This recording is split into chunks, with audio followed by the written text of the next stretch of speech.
Kahapon, isang hot na birthday celebration ang hinanda ng Eat Bulaga para kay Bossing Vic Soto. Para sa mga nakamiss, narito ang ilang highlights na nakuna ng Hot TV. Hindi nagpauli syempre sa pagkanta sina Tito Sen at Joey. Bumati naman via VTR ang mga nakasama ni Bossing sa pelikula, mula kay Senator Bong hanggang mga leading lady. Patok na patok naman ang pagsalang ng tandem ni na Jose at Wally. At ang regalo nilang bagong pet cat, si Riza May.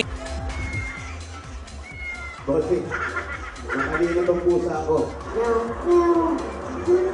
Pinapag ko sa paghuli ng iyong pansin. I love you po, Wawa Chuko. Thank you. Eh ano to? Iuwi ko na to. Pwede na, ayun na, Bossing. Para may kalaro yung pusa akong matalis. Wala naman. Ako'y pag humiling ako para sa kapwa ko, para sa mga anak ko, mga apo, mga dabar gods. It's more of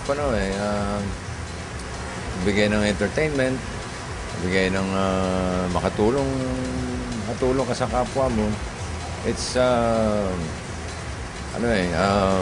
parang Eat Bulaga. It's giving back to the people kung ano yung binigay nila sa amin na tagumpay, success. Yun naman ang gusto naming ibigay.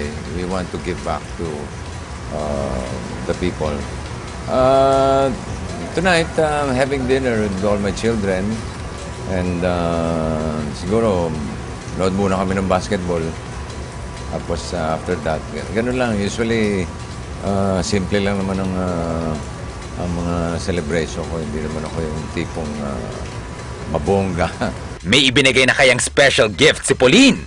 Wala pa. Tanong mo sa kanya. Samantala, napuno naman ng comments and greetings ang picture na pinost ni Pauline sa kanyang Instagram account right after Eat Bulaga.